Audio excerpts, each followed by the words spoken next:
Bon, bah écoutez, on va démarrer. Je vous remercie tous de nous avoir rejoints. Je pense que d'autres personnes vont continuer à arriver parce que quand on vient pour certains pour la première fois, c'est un peu compliqué à trouver. Donc je suis Eric Lamarck, le directeur de l'IE de Paris. Je suis également directeur du Master Finance. Ici, on est là avec Olivier de la Villarmois, directeur du MAE et du Master Contrôle de Gestion Audit. Et pour accueillir à la fois une soirée donc, du Club Finance, comme pour certains vous en avez l'habitude. Je tiens à remercier Jacques Bonafont qui ce soir se partage les rôles dans ce Club Finance et en particulier donc les anciens, on les sollicite pour nous amener des conférenciers ou des conférencières pour des sujets d'actualité. Et donc, ce soir, on a un sujet d'actualité s'il y en a, donc les ICO. Je laisserai Jacques compléter. Donc, en tout cas, moi, je voulais vous remercier, Michel, de nous avoir rejoints ce soir pour faire partager votre expérience en tant que juriste aussi. C'est bien, parce que c'est bien que les gens intéressés à la finance ou aux questions financières soient aussi briefés sur le côté juridique des choses. Je remarque aussi que les ICO, pour la première fois, ont fait l'objet de mémoires de fin d'études pour le Master Finance, pas que sur les ICO, mais sur les financements alternatifs. Et donc là, on a un financement alternatif. On suit ça de près. On n'a pas encore fait faire des thèses. On va regarder les questions d'évaluation, de valorisation, enfin, des sujets que vous allez aborder. Je suis pris par une réunion parce qu'on a l'Assemblée générale des directeurs d'IAE demain qu'il faut que je prépare, mais je sais que je suis de près parce que j'ai encore des soutenances où on va nous parler des ICO. Donc merci Jacques, merci Michel, je vous souhaite une excellente soirée. On va vous parler de l'organisation. En tout cas, moi je suis ravi qu'on traite ce genre de thème dans le Club Finance et en plus à l'IAE de Paris. Voilà, très bonne soirée. Merci. Bien, bonsoir à tous. Effectivement, donc ce Club Finance a la particularité par rapport à d'autres écoles ou universités de rassembler à la fois les anciens et ceux qui sont actuellement étudiants. J'en profite donc juste pour faire un peu de pub pour l'association des anciens, parce que donc l'association des anciens regroupe tous les anciens donc alumni de l'IAE, et ceux qui adhèrent au Club Finance des anciens IAE donc se regroupent de facto avec quelque chose qui s'appelle FI+, qui regroupe les clubs finance de l'ensemble des grandes écoles.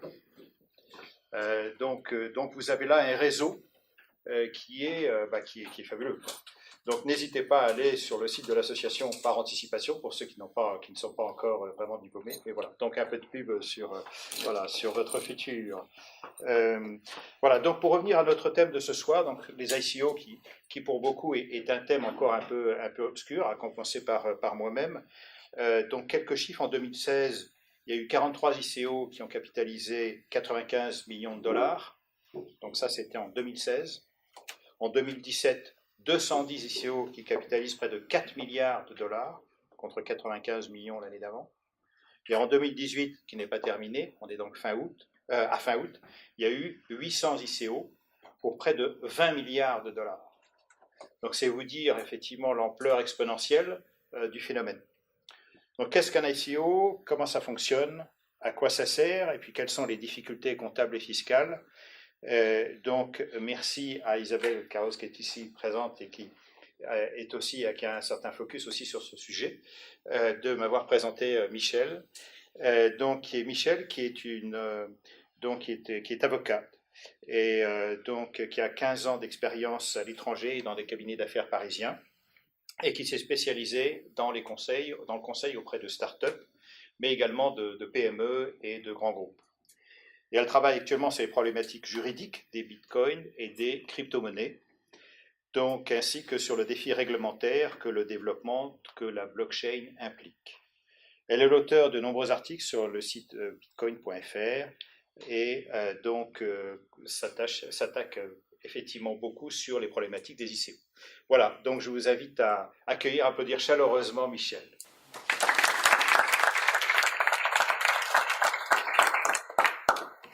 Bien, je vous remercie beaucoup Jacques et je remercie aussi tous les membres de l'IAE de Paris de m'avoir invité ainsi qu'à Isabelle Carros.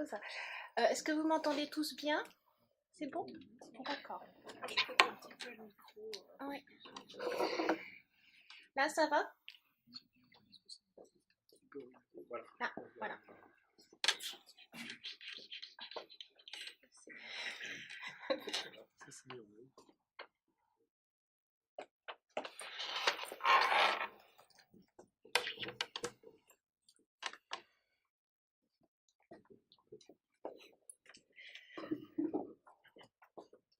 Alors, je vais vous faire une présentation qui doit durer à peu près 1 heure, 1h10. Et puis après, si vous avez des questions, on va regrouper toutes les questions à la fin. Sachant que c'est un sujet qui est quand même assez complexe, donc il y a peut-être des slides auxquels je passerai rapidement pour respecter les délais, mais quoi qu'il en soit, ceux qui sont intéressés pourront contacter l'IAE de Paris et on leur enverra. Alors, donc tout d'abord, ICO. ICO, ça signifie, c'est Initial Coin Offerings. Ce sont de nouvelles formes de levée de fonds par l'émission de jetons numériques qu'on appelle également des cryptoactifs, on va voir ça par la suite, en recourant à la technologie de la blockchain. Donc ça, c'est la définition française, si vous voulez, qu'on tend à avoir par rapport aux ICO. Alors, lorsque l'on parle d'Initial Coin Offerings, les chiffres sont très révélateurs. Et donc, comme l'a dit Jacques, on va revoir un peu les chiffres pour vous montrer la progression au regard de schéma. Donc effectivement, je passe rapidement, en 2016, le nombre d'ICO était de 43 et représentait une capitalisation de 95 millions de dollars. Là, vous avez le schéma, donc vous voyez bien la progression des ICO.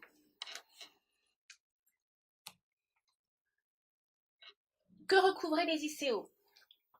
En 2016, elles recouvraient essentiellement de l'infrastructure à 44%. L'infrastructure, c'est l'infrastructure, tout ce qui est lié au développement informatique.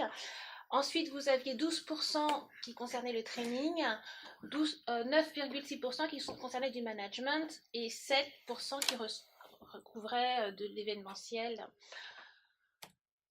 En 2017, ce nombre s'est élevé à 210 et la capitalisation représentait près de 4 milliards de dollars. Là, vous voyez la courbe, et de manière assez surprenante, en décembre, vous avez une très très grosse levée qui est aussi liée à la progression du Bitcoin, du prix du Bitcoin et des crypto-monnaies à ce moment-là, sachant qu'en décembre, le Bitcoin a atteint son maximum, l'équivalent de 20 000 € et a aussi chuté. En 2017, l'infrastructure avait baissé puisqu'elle représentait plus que 25%. La finance représentait 14,6%, et le trading investissement représentait 10%, les communications 8%. Le 1er octobre 2018, donc le nombre d'ICO est de 795 pour une capitalisation de 20 milliards de dollars. Sachant que ce chiffre de 20 milliards de dollars, selon certains sites, il y en a qui disent qu'à l'heure actuelle, c'est plutôt 28 milliards de dollars. Mais bon, j'ai gardé la fourchette basse, qui est déjà extrêmement importante, de 20 milliards de dollars, donc de par le monde entier. Donc là, vous voyez, là, c'est vraiment les chiffres que j'ai sortis le 1er octobre. Vous voyez les pourcentages. Pour certaines ICO, vous avez une levée de fonds qui est supérieure à 4 milliards de dollars, notamment l'ICO EOS est supérieure à 4 milliards de dollars et elle est suivie de près par l'ICO Telegram qui est 1,7 milliard de dollars. Donc vous voyez, les montants sont extrêmement importants. Là de nouveau, l'infrastructure est toujours en tête avec 24% mais baisse. La finance augmente 19,2%, les communications 10,3%, le trading et l'investissement 7,4%. Donc vous voyez une forte progression quand même de la finance. Alors maintenant qu'on a vu ces chiffres, on va voir de plus près ce que représentent les ICO et les premières problématiques juridiques soulevées. Alors tout d'abord, qu'est-ce qu'une ICO? On a vu rapidement ensemble, mais là on va voir un peu plus dans le détail ce que c'est. Donc tout d'abord, le terme d'ICO, ça vient d'où? Donc ça vient de l'abréviation anglo-saxonne de IPO, qui est Initial Purchase Offering, qui représente en droit français une introduction en bourse. Donc le terme anglais d'IPO représentait une introduction en bourse. En réalité, les ICO se rapprochent plus des opérations de financement participatif, telles que le crowdfunding. Donc effectivement, pourquoi les ICO se rapprochent plus du financement participatif? Tout simplement parce qu'il s'agit d'un appel public à l'échange ou de vente de jetons numériques, donc on a vu que ça s'appelait également des cryptoactifs ou tokens. Vous verrez, comme c'est le milieu du numérique, il y a beaucoup de termes anglo-saxons, donc dans la mesure du possible, j'essayais de vous les laisser les traductions françaises, mais parfois, voilà, on ne peut pas, il faut utiliser les termes anglo-saxons. Donc, c'est un appel d'échange public à jetons numériques contre quoi? Contre des crypto-monnaies, ce soit des bitcoins par exemple, des ethers ou des litecoins, c'est-à-dire d'autres types de crypto-monnaies, parce que je pense que la plupart d'entre vous, vous connaissez Bitcoin, mais il existe à peu près 1600 autres crypto-monnaies, donc c'est vraiment énorme. Mais après, vous avez des grosses crypto-monnaies que l'on peut échanger contre ces jetons numériques. Ou alors, on peut également échanger ces jetons numériques contre des devises ayant cours légal, donc que ce soit de l'euro, du dollar, du yen ou des livres sterling. Donc, en pratique, le terme ICO est souvent remplacé par celui de vente de jetons, token sale, ou de vente aux enchères, token auction, ou encore de vente participative de jetons, token crowd sale. Pourquoi? Juste une petite précision, je reviens en arrière. Pourquoi? C'est pour éviter effectivement tout risque de requalification des ICO, justement. Notamment, c'est la peur du gendarme, l'équivalent de l'AMF, de l'autorité des marchés financiers aux États-Unis, donc la SEC, qui, dès que ce sont des titres financiers, effectivement, et que ça concerne des Américains, considèrent qu'elle est compétente. Et donc, la plupart des ICO, vous avez eu beaucoup d'ICO qui ont à un moment changé de nom. Maintenant, finalement, la peur est un peu retombée et donc vous avez on parle de nouveau d'ICO. Mais c'est pour ça que je vous le précise, c'est différents termes parce que vous pouvez aussi les trouver lorsque vous voyez des ICO où ils ne parlent pas d'ICO mais de token sale ou d'autres choses. Alors, maintenant on a vu ce que c'était, on va voir comment ça fonctionne. Alors tout d'abord, la première ICO date du 31 juillet 2013. Elle a été créée par Monsieur Willett. Et son ICO, c'était l'ICO Mastercoin, qui est devenu depuis Omni, qui a été lancé en se greffant sur la blockchain Bitcoin. Donc, cette première ICO est intéressante parce qu'elle a établi des règles minimales de présentation qu'on va retrouver dans la majorité des autres ICO. Et pourquoi Willett a fait cette ICO? C'est parce qu'il avait un projet. Et ce projet, il avait fait un livre blanc qu'il avait nommé le nouveau livre blanc de Satoshi ou quelque chose comme ça. Donc c'était vraiment, c'était un projet qui voulait participatif, donc faire que les développeurs des communautés crypto-monnaies puissent interagir avec lui. Et il l'a présenté et pour inciter les gens à venir, il a établi un certain nombre de règles. Alors tout d'abord, il a fait sa communication sur les réseaux sociaux pour tester l'idée et le code. Et donc c'est pour ça que la plupart des ICO, vous allez les retrouver sur des réseaux sociaux. Ça passe d'abord, la publicité ou l'information passe d'abord par des réseaux sociaux, que ce soit des réseaux spécialisés ou pas. Parce que justement, ça vient de cette première idée, on lance le livre blanc, donc c'est le deuxième point, il y a une présentation d'un livre blanc qui contient c'est un peu comme le business plan, si vous voulez, de l'ICO, où ça contient notamment des éléments techniques, avec du code, par exemple, justement, pour que les autres puissent tester. Ça représente aussi l'idée qui va être développée, comment ils vont la développer. Ensuite, à côté de la présentation de ce livre blanc, vous avez la présentation de l'équipe. Une présentation du calendrier, et l'établissement d'une prévente et d'une vente. Pourquoi prévente? Parce que Willett a eu beaucoup de mal finalement à faire cette première ICO, puisqu'il avait commencé à travailler dessus depuis 2012 et il n'arrivait pas à trouver vraiment des financements. Donc pour pousser les gens à investir, il leur a dit, si vous investissez une semaine avant le jour J de la vente, vous aurez 10%. Si vous investissez 2 semaines, pareil, à chaque fois, donc les personnes avaient des bonus à investir au préalable. Et cette notion de bonus à investir au préalable a été gardée. Donc, les éléments que je viens de vous citer, ce sont vraiment des éléments fondateurs, entre guillemets, des ICO, parce que vous les retrouvez partout, dans la plupart des ICO. Donc ensuite, on va voir que l'entité qui crée une ICO crée d'abord un site internet. Elle dévoile son projet, souvent à travers une campagne de marketing intense sur les réseaux sociaux et sur les réseaux spécialisés. Donc, c'est ce qu'on vient de voir. Donc, on retrouve généralement sur les sites internet des ICO les informations suivantes. Donc là, on est passé de la présentation qu'avait fait Willette, et là maintenant, je vais vous parler de maintenant, aujourd'hui, concrètement, comment ça se passe. Donc, à l'heure actuelle, vous avez, comme je vous l'ai indiqué, une présentation du projet sous forme de livre blanc ou white paper. Donc souvent, vous avez l'indication de white paper. Donc là, je vous ai présenté le white paper. Vous voyez, il est en anglais, mais c'est une ICO française qui a été faite par des Français en collaboration avec des Chinois. C'est des chercheurs français qui n'arrivaient pas à avoir des financements, qui ont eu l'idée d'utiliser l'ICO pour avoir des financements. Donc c'est iExec, qui est effectivement une des premières ICO françaises. Et là, le livre blanc, effectivement, n'était qu'en anglais.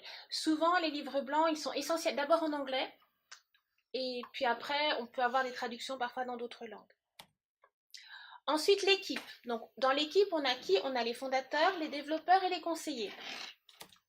Donc là encore, je vous ai mis une photo d'une équipe, d'une ICO française, qui est Dieter, qui a eu lieu aussi, où là vous voyez l'équipe, vous avez les fondateurs, le développeur de la blockchain, vous avez le community manager, vous avez le designer, etc. Vous avez le calendrier des opérations. Là encore, c'est une autre ICO française qui est BTU Protocol, et là vous voyez ce calendrier des opérations. Donc eux, ils ont fait aussi une version française qu'ils ont appelée feuille de route. Donc vous voyez, c'est vraiment aussi comme un investissement, comme une start-up qui va faire le tour du monde pour chercher des investisseurs. Ils présentent aussi une feuille de route, un calendrier pour indiquer ce qu'ils veulent faire.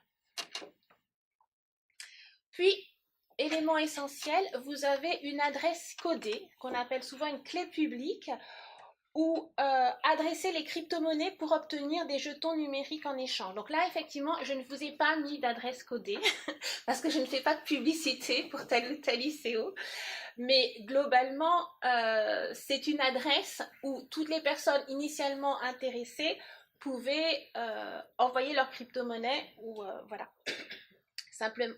Voilà, ça c'était les règles de base. Sur ces règles de base sont venus après se mettre d'autres éléments, comme des éléments pour vérifier, pour respecter les dispositions anti-blanchiment et anti-terrorisme, mais bon, ça on le verra un peu par la suite. Donc, on a vu ce que c'était qu'une ICO, maintenant on va voir à quoi ça sert. Vous allez me dire, à quoi ça sert une ICO? Parce qu'on est tous là, mais on se dit, mais voilà, il a beaucoup d'argent, mais qu'est-ce qu'ils en font? Qu'est-ce qu'ils en font? Alors, tout d'abord, c'est important de le voir, c'est qu'on constate une très grande variété des organismes à l'initiative des ICO. Donc, tout d'abord, il peut s'agir de start-up, de sociétés ayant plus de maturité, de fondations, d'individus n'ayant adopté aucune forme juridique, voire même d'État. Et ça, c'est dans le monde entier. Là, vous avez Petro, qui est une ICO qui a été faite par l'État du Venezuela. Donc effectivement, vous pouvez, un État, c'est la première ICO souveraine, et le but effectivement, c'était un peu pourquoi le Venezuela a fait ça? Parce qu'au Venezuela, ils ont un taux d'inflation énorme, et il y a beaucoup de personnes du Venezuela qui ont déjà des crypto-monnaies. Donc avec Petro, c'était une manière pour le gouvernement d'attirer à lui des crypto-monnaies, de faire ce jeton numérique et de dire oui, vous pourrez même l'utiliser pour fonctionner avec des organismes d'État. Donc ça, c'était Petro. Là, je vous ai mis un autre exemple auquel on s'attend peu parce qu'on dit start-up, et bien là c'est Kodak. Kodak n'étant pas une start-up comme tout le monde le sait, mais Kodak aussi a lancé aussi son ICO. Donc c'est vraiment pour montrer que ça concerne vraiment tous les domaines. Et donc là, les secteurs concernés, donc comme j'ai dit, les projets portés par les ICO touchent tous les secteurs. Donc là, je vous ai montré une photographie du site conschedule.com il y a quelques temps, mais c'était plus pour voir un peu, que vous puissiez voir le type d'ICO qui était proposé. Donc, vous avez des ICO liés à des associations, donations, des ICO liés à des matières premières, à du commerce, de la publicité, du trading, de l'investissement, des réseaux sociaux, de l'énergie, des paiements, de la santé, des infrastructures, de l'identité, de la réputation, du mining et tout ce qui est sécurité. Et à l'heure actuelle, il y en a d'autres qui concernent aussi l'intelligence artificielle. Donc, c'est vraiment de plus en plus de secteurs. Donc, on peut dire que pratiquement tous les secteurs à terme seront couverts par les ICO. Alors, ce que je trouvais aussi intéressant, c'est de faire un comparatif avec l'économie traditionnelle. Pourquoi? Parce que bon, là, je vous ai présenté le nombre d'ICO, les chiffres, à quoi ça sert, mais je pense que c'est important de se replacer là où on est pour voir qu'est-ce qu'on a avec les ICO, qu'est-ce qu'on n'a pas. Donc, on va voir ce comparatif. Alors, tout d'abord, les règles pour lever de fonds sont différentes. Dans l'économie traditionnelle, pour lever des fonds, il faut avoir un statut légal. Et alors que pour lever des fonds pour les ICO, il n'y a pas actuellement d'obligation d'avoir un statut. Vous pouvez être une start-up, vous pouvez être une société en cours de croissance. Par exemple, on a Dom Rider qui est aussi une ICO française qui était une société en cours de croissance. Vous pouvez être une association ou une fondation. Une des premières ICO aussi est l'ICO pour une création d'une blockchain publique qui est la blockchain Ethereum. Ethereum a été faite par le biais d'une ICO, donc là effectivement qui a donné la fondation Ethereum. Vous pouvez aussi avoir une entité sans aucune personnalité juridique, donc ça c'est le cas de la DAO. En 2016, il y a une entité qui s'est créée qui représentait une espèce de fonds de pension, pas de fonds de pension, mais de fonds d'investissement, excusez-moi, qui s'est fait par l'intermédiaire d'une ICO. Donc, c'est-à-dire l'entité proposait des jetons, mais pour ne pas être régulé par aucune disposition étatique, ils avaient fait en sorte justement de ne pas être une entité. C'est-à-dire, voilà, c'était juste un groupe de personnes qui s'étaient réunies, qui avaient mis de l'argent pour faire des projets, et ce fonds d'investissement avait pour but d'investir dans différents secteurs, et les gens qui avaient des jetons votaient pour tel ou tel investissement. Donc, on verra par la suite les conséquences que ça peut avoir, ou alors ça peut être un État. Donc vous voyez la grande diversité, il n'y a vraiment pas d'obligation à l'heure actuelle, d'obligation légale par rapport à ça. Dans l'économie traditionnelle, alors ce qu'on constate habituellement, et bon moi dans ma pratique, ce que je fais du droit à la base, du droit des sociétés, c'est que les investisseurs ne sont pas les mêmes selon l'état de croissance de la société. Par exemple, pour une start-up, vous avez soit ce qu'on appelle du love money, c'est-à-dire c'est la famille qui investit, ou du capital risque. Pour une société en cours de croissance, vous avez du capital développement ou de transmission, et pour les sociétés cotées, c'est la bourse. Et pour les ICO, les investisseurs sont très variés. Ça peut être des particuliers, des fonds d'investissement maintenant, des mineurs de crypto-monnaies, parce que les mineurs, ce sont ceux, alors je ne vais pas forcément rentrer dans le détail, mais juste une petite question. D'abord, tous ceux qui connaissent un peu le fonctionnement des crypto-monnaies, levez la main. D'accord. Donc, il y en a la moitié alors qui ne connaissent pas. Bon, globalement, les crypto-monnaies peuvent être faites de différentes manières, mais je vais parler du cas de Bitcoin. Bitcoin est une crypto-monnaie qui est faite à partir d'un algorithme mathématique qui est envoyé de par le monde à plein d'ordinateurs. Et ces ordinateurs, quand une transaction est faite, valident d'une part que vous êtes bien le propriétaire des bitcoins, que deuxièmement, vous n'avez pas déjà dépensé les bitcoins, et ensuite ils valident la transaction, et pour valider, et donc ils mettent la transaction dans un bloc, et pour valider ce bloc, il y a une course entre tous les ordinateurs du monde pour résoudre un problème mathématique. Et une fois le premier qui a résolu le problème mathématique peut valider le bloc, et en récompense, il reçoit un certain nombre de bitcoins. Donc là, je vous présente ça de manière très, très, très très simplifié, mais voilà, c'est pour que vous compreniez le système. Et donc, ces blocs sont mis les uns à la suite des autres, d'où la notion de blockchain, c'est-à-dire une chaîne où on a plein de blocs les uns à la suite des autres. Mais donc, les mineurs, une fois qu'ils ont validé les transactions, d'une part, ils ont eu un petit peu d'argent parce que pour chaque transaction, vous pouvez décider un petit montant qui sera attribué aux mineurs, donc ils reçoivent un petit montant de vos bitcoins. Et d'autre part, ils reçoivent aussi des bitcoins en récompense. Et ces bitcoins, il faut bien qu'ils les utilisent. Et donc, les mineurs, vous avez aussi un certain nombre de mineurs qui ont beaucoup de bitcoins qui vont aussi investir dans des ICO. Donc ça, c'est un point important. Plus vous avez les plateformes de change. Les plateformes de change, on va le voir, elles ont joué un rôle et elles continuent, elles vont de plus en plus jouer un rôle de plus en plus important dans l'écosystème.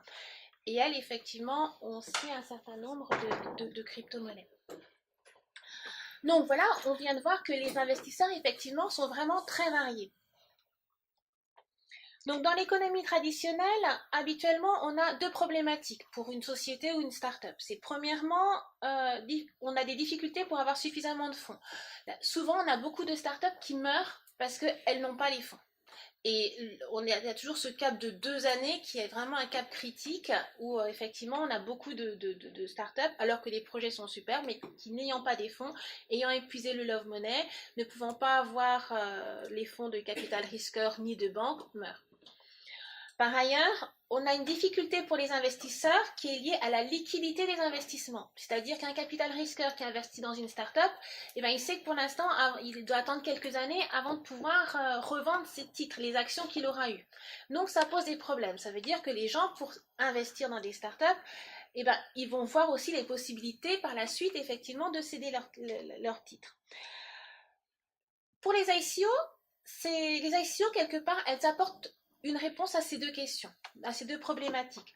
Premièrement, elle permet à des entreprises en phase d'amorçage d'avoir des fonds qu'elles n'auraient pas eu autrement. Et ça veut dire que souvent, vous n'avez même pas de produit. C'est-à-dire la start-up a un concept, une idée, elle prépare son livre blanc, elle le propose et elle a des fonds. Donc vous n'avez même pas de produit qui est vendu ou qui est fait, il n'y a même pas d'éléments visibles. Alors parfois, un certain nombre de personnes se disent, oui, les ICO, il y a 80 à 95% d'arnaques. En réalité, c'est pas tant des arnaques. Effectivement, il y a un certain nombre d'arnaques dans les ICO, il faut en avoir conscience. Mais c'est aussi le fait que souvent, c'est des projets en phase d'amorçage. Ça veut dire c'est au tout début, quoi. Et comme toutes les entreprises et comme beaucoup de startups, il y a certains projets qui vont pas jusqu'au bout pour plein de raisons. Mais néanmoins, effectivement, l'ICO permet effectivement de répondre à cette problématique de fond. Notamment, vous avez iExec. J'aime bien cette ICO parce que je trouve que le but est intéressant et surtout la démarche, que c'est un chercheur français à la base qui a fait ça, qui avait un super projet, mais il n'arrivait pas à avoir des fonds auprès des banques. Et donc, il était en phase d'amorçage. Et grâce à son ICO, effectivement, il a pu lever des fonds et mettre en place son projet. Par ailleurs, les ICO elles répondent au problème de liquidité. Pourquoi on résout le problème de liquidité des investisseurs? Tout simplement parce que, comme je vous l'ai dit, les plateformes de change sont extrêmement importantes. Donc les plateformes de change, on va dire que c'est un second marché. On va considérer que l'ICO elle-même, la société ou l'entité qui émet les jetons, c'est un premier marché, donc c'est elle qui émet les jetons aux investisseurs. Et juste à côté, il y a des plateformes de change où l'investisseur peut changer son jeton contre des euros, des dollars ou contre d'autres crypto-monnaies s'il le souhaite. Donc il y a une liquidité qui se fait automatiquement. Et c'est pour ça aussi que dans les ICO, un des rôles que doivent mettre en place, en tout cas souvent les ICO, c'est de trouver des plateformes de change qui acceptent effectivement de référencer leurs jetons. Sachant que le fait d'être référencé sur une plateforme de change, ce n'est pas gratuit. Les plateformes de change peuvent vous demander de payer un certain nombre de crypto-monnaies à l'avance. Par exemple, je sais, on m'a donné des chiffres pour certaines plateformes, c'était 50 bitcoins, excusez-moi. 50 bitcoins, quand vous voyez le prix du bitcoin, donc qui est monté jusqu'à 20 000 $, mais à l'heure actuelle, c'est 5 600, c'est quand même des montants conséquents. Donc, néanmoins, ce second marché crée de l'attractivité pour les investisseurs parce qu'ils peuvent acheter à leur hache leur jeton et le lendemain ou le surlendemain ou dans quelques jours après, quand ils le souhaitent, le revendre. Alors, ensuite, on va voir que les conséquences juridiques ne sont pas les mêmes. Pourquoi ? Alors, déjà dans l'économie traditionnelle, le droit applicable à l'investisseur est connu d'avance. Notamment, par exemple, vous avez une start-up, le droit est lié à la forme sociale, nationale de la start-up. Par exemple, si j'ai en France, parce qu'on se situe en France, si j'ai une SARL, les associés n'ont pas le même droit que si c'est une société anonyme. Et ça, c'est défini par la loi, ce qu'on peut demander, ce qu'on ne peut pas demander, etc. Et pareil, la gouvernance aussi est définie. Pareil pour les sociétés cotées. Donc, c'est une réglementation propre, donc c'est lié aussi au droit de l'Union européenne. Et en France, on a un gendarme qui est l'AMF. Donc là, les règles sont clairement définies, on sait où aller s'il y a un problème. Pour les ICO, le droit est différent, puisque justement, le droit applicable à l'investisseur est à voir au cas par cas. Parce qu'effectivement, on a vu qu'il y avait une très très grande variété des ICO, et donc les domaines ne sont pas les mêmes, donc il faut vraiment, on ne peut pas avoir une règle générale, ben voilà, pour les ICO c'est ça, non, il n'y a pas de règle générale, il faut vraiment voir au cas par cas. Par exemple, l'entité créant une ICO n'est pas nécessairement reliée à un État. On a vu dans le cas de la DAO, ils avaient tout fait justement pour ne pas être reliés à un État.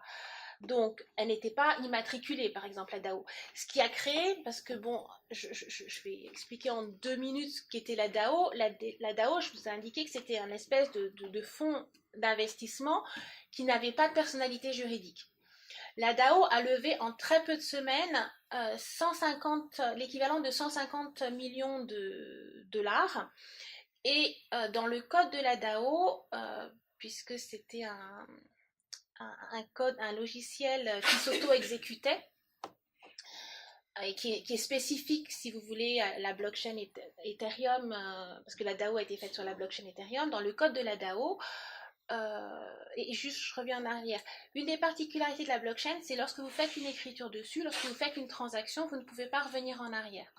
C'est pour ça qu'effectivement, quand le mineur valide la transaction, il va voir qu'effectivement, vous avez bien être propriétaire, que vous n'avez pas dépensé 2 fois et qu'une fois que la transaction est faite, vous n'avez plus vos bitcoins. Et donc, on ne peut pas revenir en arrière, sinon ça remettrait en cause tout le système. Et donc, Ethereum, c'est la même chose. Une fois qu'on a écrit quelque chose sur la blockchain, on ne peut pas revenir en arrière. Et ça, c'est extrêmement important parce que le cas de la DAO, puisque les ICO sont faits sur le modèle... sur la technologie de la blockchain, c'est aussi un critère à prendre en compte. Donc de faire très attention lorsqu'ils codent, pour les codeurs lorsqu'ils codent. Et donc là, pour la DAO, je reviens à ce sujet, il y avait eu une erreur dans la ligne de code. C'est-à-dire que 2 lignes de code avaient été inversées. Le fonctionnement de la DAO était de dire qu'il y avait le fonds général et à côté, les personnes qui étaient titulaires de jetons pouvaient voter pour... utiliser, je dis n'importe quoi, 30 000 dollars pour investir dans l'art, ou 30 000 dollars pour investir dans un sport, etc. Peu importe. Et donc, c'est ce qu'on appelait en quelque sorte des bébés DAO. Et là, il y a un pirate qui a réussi à rentrer dans le système, qui manifestement, lui, avait des jetons, mais qui est rentré dans le système, et qui a actionné la fonction bébé DAO. Donc, il a eu l'équivalent de 30 000, c'est pas le chiffre exact, mais juste pour vous donner une idée, de 30 000 dollars. Et il y avait une ligne de code était inversée, puisqu'il pouvait de nouveau actionner le système sans passer à la ligne qui était juste en dessous, qui était on fait le total, pour voir si on a bien atteint les 30 000 euros. Ce qui fait qu'il a réussi à siphonner l'équivalent de 50 millions de dollars. Ce qui était énorme. Et suite à cet incident, il y a eu un branle-bas de combat sur la blockchain Ethereum parce que la DAO, elle a été faite sur la base de la blockchain Ethereum qui était toute jeune, qui était une jeune blockchain. Je crois qu'elle avait un peu plus d'1 an à la blockchain Ethereum. Et beaucoup de personnes qui étaient des fondateurs de la blockchain Ethereum avait travaillé sur la DAO, mais voilà, elle avait été auditée, mais les gens n'avaient pas vu ce problème de ce bug. Ce qui fait que, de manière exceptionnelle, et je pense que ça ne se reproduira pas, les membres des blockchains Ethereum ont décidé de revenir, de revenir un peu sur la blockchain, en cas de modifier la blockchain. Ce qui fait qu'ils ont séparé la blockchain en deux. Et l'idée, c'était parce que la règle des blockchains, c'est qu'on peut parfois, on peut avoir des mineurs qui valident 2 blocs en même temps. C'est pas un problème parce que la règle, c'est que c'est la branche la plus longue qui persiste et l'autre, elle meurt. Et là, l'idée, c'était qu'ils séparent la blockchain, qu'ils fassent une autre blockchain, donc ils séparent la blockchain en 2 branches. Sur l'une des branches, il y avait le hacker, et sur l'autre, les gens auraient récupéré leur argent. Et donc, c'est ce qu'ils ont fait. Et c'est pour ça que je vous parlais des plateformes de change, c'est qu'il y a un événement que personne n'aurait pu imaginer, c'est le poids des plateformes de change. Les plateformes de change ont dit à ce moment-là, nous on continue toujours à accepter les jetons de la première blockchain Ethereum. Et comme ils acceptaient toujours le jeton de la première blockchain Ethereum, et cette blockchain Ethereum qui est devenue Ethereum classique a perduré. Et ce qui fait qu'actuellement il y a 2 blockchains. Mais quoi qu'il en soit, pourquoi je vous raconte ça? Parce que premièrement, ça a eu le cas de cette ICO, la DAO, a eu des conséquences énormes sur l'écosystème des blockchains. À un moment, quand vous avez vu le graphique de 2016, à un moment, vous avez eu un trou en juin, c'était lié à la DAO, où effectivement, à ce moment-là, tout le monde a réfléchi pour voir comment on allait faire des ICO, etc., parce que ça avait posé de vrais problèmes. Que d'une part, sur une des blockchains, le hacker est resté, mais voilà, apparemment, il faut croire que c'était un bon hacker parce qu'il a redonné de l'argent aux gens, voilà. Que les investisseurs de la DAO, eux se sont retrouvés avec, ont été remboursés d'une part, et tous ceux qui avaient des Ethers se sont retrouvés avec 2 fois plus d'argent, puisqu'il y avait l'Ether classique et l'Ether, le nouvel, l'Ether. Et la DAO est morte. Et ils ont mis fin à la DAO. Mais à ce moment-là, les juristes du monde entier se sont interrogés pour savoir, mais ils ne voulaient pas une entité juridique, mais quelles sont les responsabilités? Certains disaient que c'était comme que les responsabilités, c'était toutes les personnes qui étaient impliquées, c'est-à-dire même les investisseurs, parce que c'était comme c'était une société de fait, voilà. Et ça posait beaucoup de questions juridiques, ce qui a fait que ça a attiré aussi l'attention de très nombreux législateurs à travers le monde. Notamment, vous avez la SEC, donc la haute autorité, l'équivalent de l'AMF américaine, qui a dit que normalement, la DAO devait être soumise à son contrôle, puisqu'elle considérait que c'était des titres financiers, puisqu'il y avait des droits de vote, etc., mais que comme elle était morte, elle n'allait pas aller plus loin. Mais néanmoins, ça a fait réfléchir la plupart des personnes qui voulaient créer des ICO. Donc voilà, donc là, c'était pour vous montrer un peu les conséquences juridiques. Ensuite, vous avez le caractère extraterritorial par nature des ICO, qui implique souvent de très nombreux pays dont la réglementation peut s'appliquer. Alors là aussi, ça devient de plus en plus compliqué, puisque au tout début, quand Mastercoin a été fait, le régulateur, il n'avait aucune idée que les ICO existaient. Maintenant, avec la DAO, la plupart des régulateurs sont en train de réfléchir, qu'il y a un certain nombre de réglementations qui se mettent en place, que les ICO s'adressant à des personnes qui sont dans le monde entier, il y a un certain nombre de réglementations qui peuvent s'appliquer. Et c'est pour ça que pour éviter un certain nombre de réglementations, notamment des réglementations américaines ou d'autres pays, il y a certaines ICO qui disent clairement dans leur livre blanc cette ICO ne s'adresse pas aux ressortissants américains ou ne s'adresse pas aux ressortissants de Singapour ou peu importe. Voilà. Mais de plus en plus, effectivement, il y a une limitation parce que les risques juridiques sont de plus en plus présents. Ensuite, donc comme je vous l'indiquais, les législateurs étant informés, c'est un droit en pleine création, puisque tous les législateurs, la plupart, regardent cette question, et notamment en France, on va le voir, on commence à avoir des textes dans ce sens. Ensuite, par rapport à l'économie traditionnelle, les garanties classiques des investisseurs, on a une prise de participation dans le capital social, ce qui effectivement garantit leur investissement. On a une sécurisation des droits des investisseurs par des pactes d'actionnaires, puisque les investisseurs en général vous font des pactes et à chaque fois que vous faites une nouvelle levée de fonds, en général, vous devez négocier un nouveau pacte. Ensuite, vous avez des pouvoirs accrus des investisseurs les plus importants qui sont liés à la gouvernance de la société. Vous avez des conseils, des comités de surveillance, des conseils de surveillance, des comités de surveillance, etc. Donc les investisseurs peuvent, s'ils veulent, prendre une part plus ou moins active dans la société, soit ils se mettent comme exécutifs, soit ils se mettent comme organe de surveillance. Pour les ICO, on a un changement des règles. Pourquoi ? Parce que premièrement, les fondateurs ne cèdent pas de participation dans le capital social, puisqu'on a vu qu'on pouvait faire une ICO sans être une société, puisque le Venezuela est un État, il ne cède pas de participation. Pareil pour les fondations ou autres. Et donc, ce qui est aussi un élément attractif pour les fondateurs, parce que souvent les fondateurs se sentent... c'est très difficile au moment des négociations, justement, lorsqu'ils veulent ouvrir leur capital, parce qu'ils perdent aussi de leur pouvoir et aussi des investissements qu'ils ont mis, donc ça pose des problèmes. Et là, quelque part, c'est aussi une réponse à ça. Les investisseurs n'ont pas forcément droit d'information sur l'évolution du capital de la société. Et les investisseurs n'ont pas nécessairement droit dans la gouvernance de la société, ni même le droit à un remboursement de leurs fonds. Donc ça aussi, c'est important. Sachant que ce que je vous dis là, le monde des ICO évolue très rapidement. Ça veut dire que ce qui était valable il y a un an n'est plus forcément valable maintenant.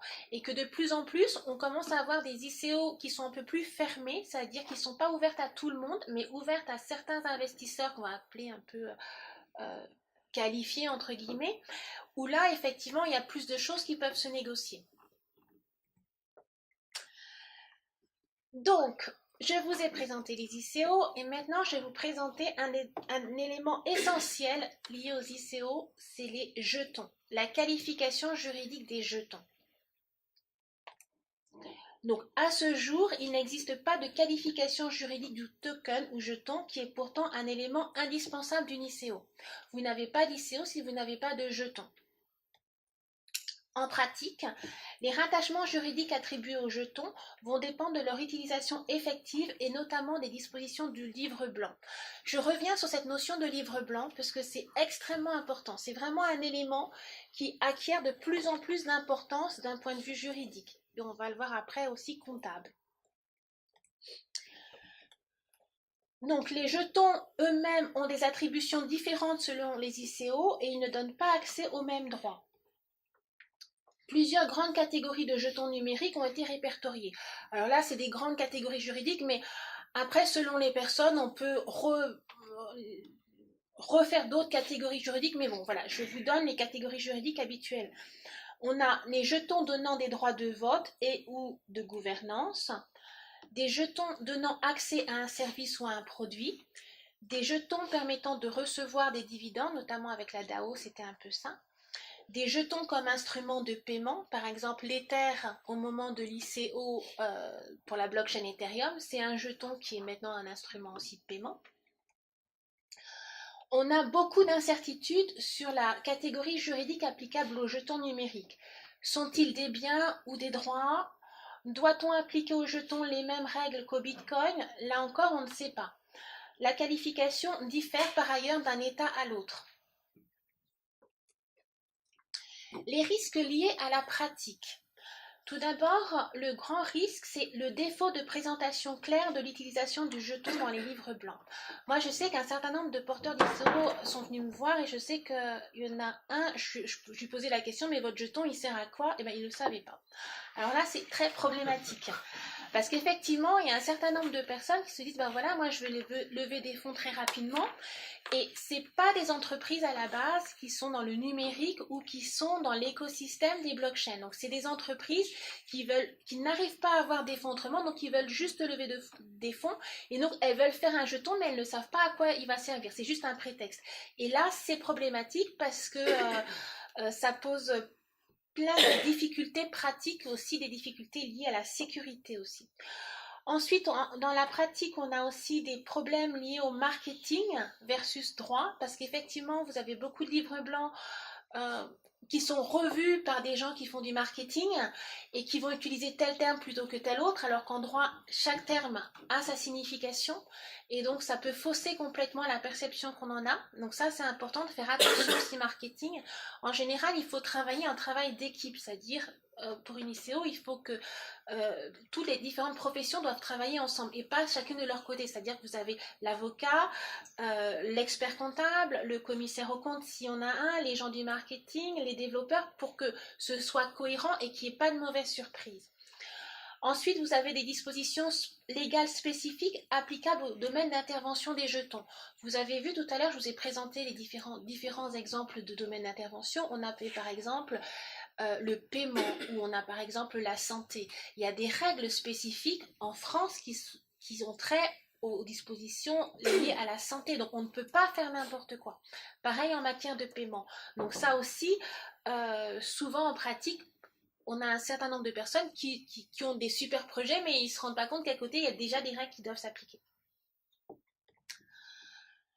Donc les risques juridiques sont de plus en plus importants. Donc nous sortons du Far West pour un monde de plus en plus régulé concernant les ICO. Donc la mise en œuvre des ICO et les premières difficultés fiscales et comptables. Alors comptablement, alors le classement possible, donc ça j'avais vu ce classement avec un de vos confrères qui est Fabrice Sevrin, avec lequel j'avais travaillé, sur lequel j'ai d'ailleurs écrit un article sur les ICO. Lui, il avait dit on pouvait les classer soit comme des devises, des instruments de trésorerie, créances, dettes, valeurs mobilières de placement, titres immobilisés, immobilisation incorporelle, stock. On n'a pas de réponse précise parce qu'en plus, je vous dis, selon les ICO, chaque ICO a sa particularité. Donc, il faut vraiment voir au cas par cas. Donc, la qualification juridique du jeton numérique aura nécessairement des conséquences sur la classification comptable. Actuellement, on a un groupe de travail exploratoire à l'ANC, donc c'est l'autorité nationale des normes comptables. Donc, qui au cours du premier semestre 2018, donc ce groupe de travail a été créé avec pour objectif d'identifier les problématiques comptables et les solutions envisageables dans le référentiel français sur les ICO et les monnaies virtuelles. Donc ça, c'est une source pour retrouver les informations dans la RF comptable. C'est une dépêche du 21 juin 2018. Donc, les pistes de traitement comptable de l'opération ICO en crypto-monnaie, ils ont vu deux côtés, le côté émetteur et le côté souscripteur. Alors, tout d'abord, le côté émetteur. Les pistes sont les suivantes. Les jetons émis lors de l'opération de levée de fonds, ça apparenterait à des utilities, c'est-à-dire des services. Toutefois, l'ANC relève que les opérations d'ICO utilisent souvent des tokens de nature mixte qui posent la question des modalités du fractionnement comptable. Ensuite, vous pouvez avoir la monnaie virtuelle reçue par l'émetteur de l'ICO, parce que bon, celui qui émet les jetons, donc il y a la nature des jetons, mais après, qu'est-ce qu'on fait des crypto-monnaies qu'on a reçues?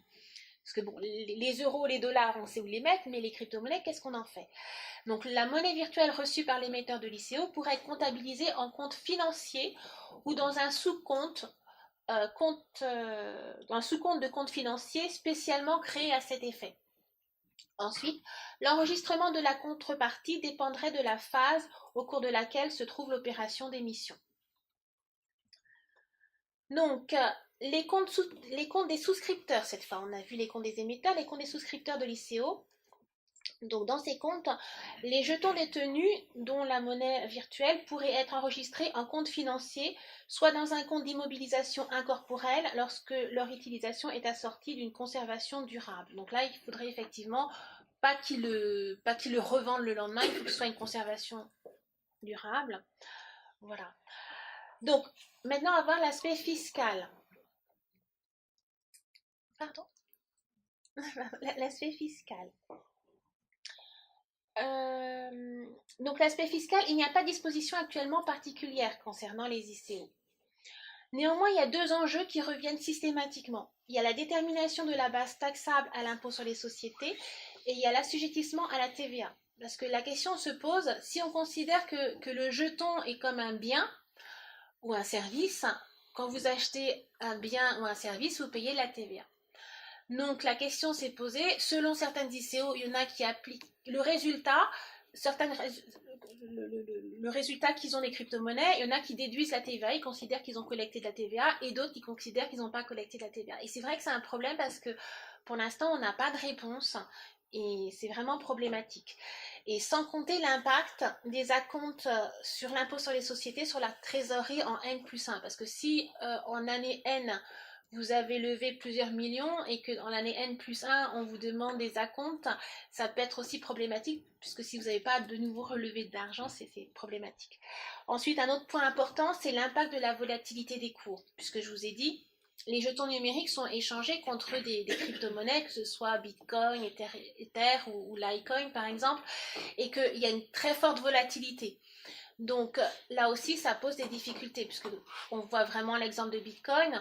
En décembre 2017, il y a eu énormément d'ICO et c'était aussi le moment où Bitcoin en France, partout ailleurs, mais a atteint des records, a été à 20 000 euros.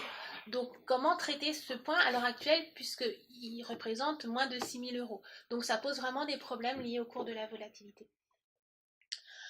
Donc, je vous passe. Alors, il y a un très bon rapport que je vous suggère de lire. C'est le rapport Landau. Le rapport Monsieur Landau est un ancien gouverneur de la Banque de France, pour lequel Monsieur Bruno Le Maire, le ministre de l'économie, avait demandé d'établir un rapport sur les crypto-monnaies. Il a fait un rapport que je trouve très intéressant. Et en annexe de ce rapport, vous avez un tableau concernant effectivement le traitement comptable et fiscal.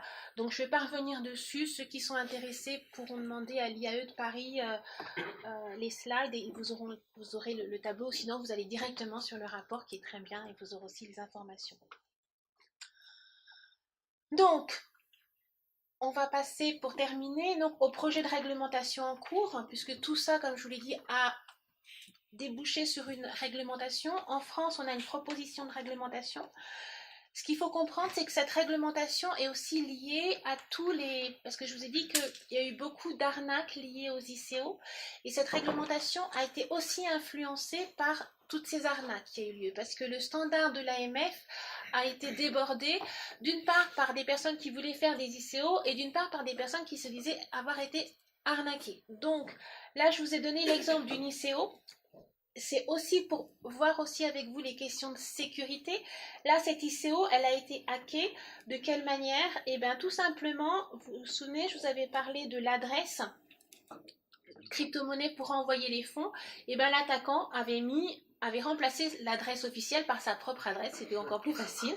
Comme ça, les gens lui envoyaient directement les crypto-monnaies. Donc ça pose problème. Outre le fait qu'effectivement, les émetteurs de l'ICO après doivent devoir rembourser l'argent, etc., ça pose des difficultés, mais ça pose aussi par ailleurs d'autres problèmes, notamment liés au fait que pour l'investisseur qui a envoyé de l'argent à une fausse adresse, il perd son argent. Contre qui il peut se retourner? Bon, là je ne parle pas de cette ICO, mais de manière générale, contre qui il peut se retourner? Si l'ICO n'a pas d'entité juridique, comment il va faire pour récupérer son argent? Si l'ICO est à l'étranger ou dans un pays très très lointain et qu'ils ne répondent pas, pareil, ça pose beaucoup de difficultés. Ensuite, pour la société elle-même, imaginons qu'elle a été créée, c'est une start-up, elle est en France, en plus elle a collecté traitement des données personnelles, etc. Là, qu'est-ce qu'on a? On a une super faille de sécurité qui dit que le hacker n'a pas aussi volé des données personnelles. Donc ça pose énormément de problèmes parce qu'avec le nouveau règlement sur la protection des données personnelles, l'ISO, elle a 72 heures pour informer la CNIL et puis résoudre les problèmes, etc. Donc tout ça, il faut le voir maintenant. C'est des nouvelles choses, des nouvelles réglementations qui sont maintenant applicables. Parce que par exemple, le règlement sur les données, le RGPD, est rentré en vigueur là le 25 mai de cette année. Donc c'est des problématiques qui ne se posaient pas nécessairement avant pour les porteurs de projets, mais qui se posent maintenant, auxquelles il faut vraiment réfléchir.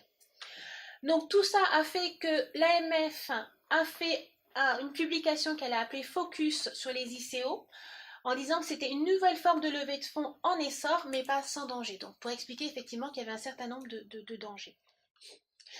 Donc, l'AMF, qui a eu un très grand rôle dans la nouvelle réglementation qu'on est en train d'avoir en France, a publié un document de consultation sur les ICO le 16 octobre 2017.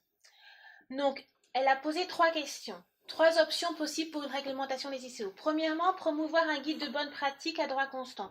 Deuxièmement, étendre le champ des textes existants pour appréhender les ICO comme des offres de titres au public. Et troisièmement, qui en réalité 2 parties, c'est proposer une législation nouvelle adaptée aux ICO avec soit première option, un régime obligatoire, soit un régime optionnel. Au résultat de cette consultation, elle a eu 82 réponses de personnes qui venaient aussi du monde entier, puisque ce qui est très intéressant, c'est que l'AMF avait publié sa consultation aussi en anglais, puisque les ICO sont par nature extraterritoriales, et globalement, les personnes étaient pour une nouvelle réglementation avec un régime optionnel. Donc, ce qui a donné une insertion dans le projet de loi Pacte, donc qui est la loi qui est liée au plan d'action pour la croissance et la transformation des entreprises. Donc, selon les discussions parlementaires, l'article 26, donc il faut vraiment garder l'article 26 de cette loi, parce que c'est une loi très très dense, mais là c'est vraiment l'article 26 qui concerne les ICO, donc du projet de loi Pacte, prévoit un cadre de régulation souple et innovant pour des offres initiales de jetons. Donc on ne parle plus d'ICO, on parle d'offres initiales de jetons et de jetons numériques. Donc cet article 26, vendredi, donc vous êtes en pleine actualité, vendredi on a eu des débats parlementaires où un certain nombre d'amendements ont été adoptés auprès des députés, et donc maintenant par la suite ça va passer auprès des sénateurs. Donc cet article 26 prévoit un régime français des ICO avec la création d'un visa optionnel délivré par l'AMF après examen du livre blanc, donc white paper. Ensuite, vous avez la mise en place d'obligations minimales pour ces émetteurs de jetons, existence d'une personne morale. Donc, vous ne pouvez plus faire une entité, vous devez être une personne morale, donc créer une société pour faire une ICO. Sachant que dans les ICO françaises, certaines au début, l'AMF avait relevé que certaines, lorsqu'elles ont fait leurs ICO, n'avaient pas de personnalité morale, mais maintenant, c'est en tout cas pour pouvoir avoir le visa de l'AMF, il faut avoir une personne morale, faut être une personne morale, respecter des dispositions légales, notamment concernant la lutte contre le blanchiment et le terrorisme. Par ailleurs, la loi crée ce qu'on appelle un droit au compte. Donc cette notion de droit au compte existait déjà, hein, et en matière de crypto-monnaie, on l'avait déjà vu dans un cas qui est le cas Maracuja, qui avait opposé une filiale de Mt. Gox qui était en France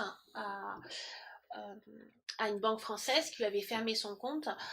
Et c'est quelque chose qu'on retrouve souvent dans le domaine des blockchains ou des crypto-monnaies qui se voient fermer leur compte bancaire parce que les banques doivent répondre à un certain nombre de réglementations, notamment liées à la lutte anti-blanchiment et anti-terrorisme, et elles leur ferment leur compte.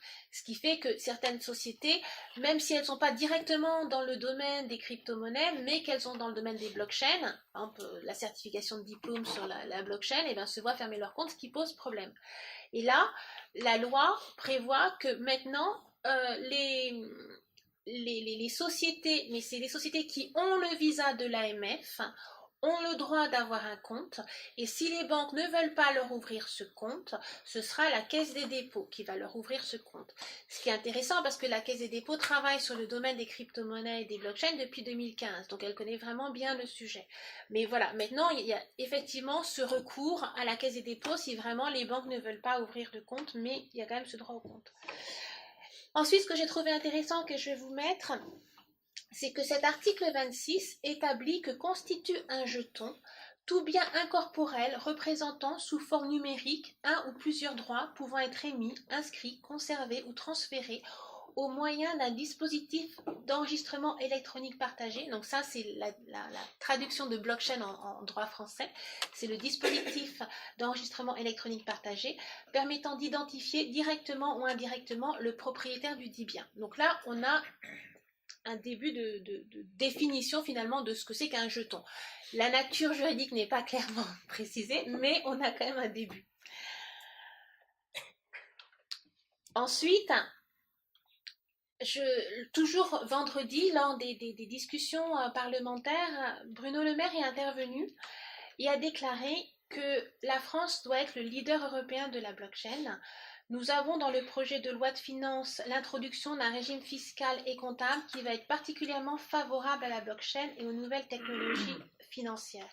Donc l'idée, c'est que ces dispositions concernant les ICO soient incluses dans un cadre plus global qui va concerner effectivement tout ce qui est domaine des crypto-monnaies et des blockchains. Et donc, on attend effectivement, d'après ce que déclare M. Bruno Le Maire, les dispositions favorables. Puisqu'on a vu qu'effectivement, pour les porteurs de projets d'ICO, il y a toujours des questions comptables et fiscales et que si on peut avoir des réponses, ce sera très bien.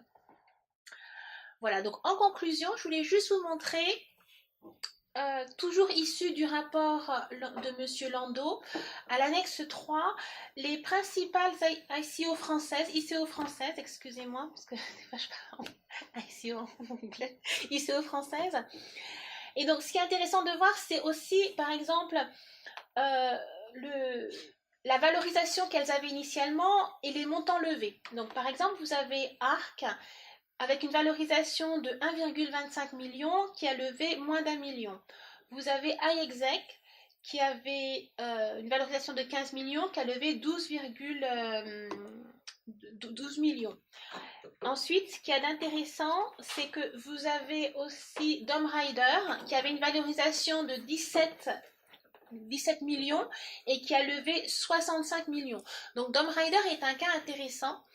Alors effectivement, pour les puristes, ça a posé problème parce que Dom Rider est une des premières ICO françaises qui a accepté des euros ou une monnaie ayant cours légal.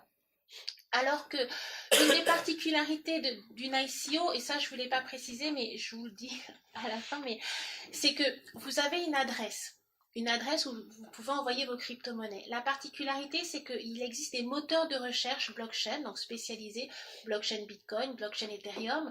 Mais par exemple, si je prends le cas d'Omni, vous mettez l'adresse qu'ils avaient indiquée, l'adresse Bitcoin, sur le moteur de recherche, et là, vous avez tous les virements qui ont été faits. Donc, je veux dire, pour les experts comptables, c'est fantastique parce que vous avez la date, l'heure exacte où vous avez le montant de virement qui a été fait et vous avez le total.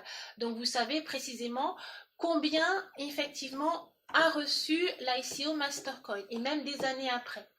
Alors qu'effectivement, à partir du moment où vous introduisez une monnaie ayant cours légal, ben, vous avez plus cette traçabilité, cette transparence. Mais bon, après, il y a d'autres moyens. Ensuite, vous avez Dieter, je vous avais montré, vous savez, c'était les personnes, je vous avais montré l'équipe. Eux, ils avaient valorisé ça à un peu moins de 3 millions et ils ont fait une très belle ICO parce qu'ils ont levé 13 millions. Enfin, le positionnement de la France par rapport au nombre d'ICO levés. Donc, vous voyez qu'au tout début, vous avez les États-Unis et que loin derrière, vous avez la France. Donc ma conclusion, c'est qu'il faut espérer qu'avec les projets de réglementation et d'infrastructure, que le gouvernement fera vraiment des efforts pour maintenir les ICO en France, puisqu'à l'heure actuelle, il y a beaucoup de porteurs de projets qui partent. J'en connais un certain nombre qui sont partis. Et pour faire effectivement vraiment de la France un État leader et attractif. Voilà. Merci.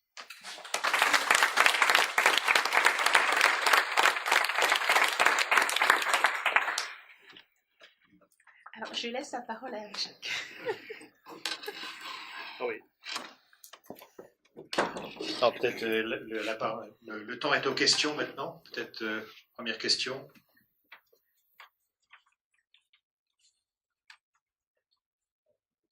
Moi, je voulais juste savoir au niveau des places de change, quand le montant a été référencé sur la place de change, est-ce qu'il suit une valeur systématiquement fixe?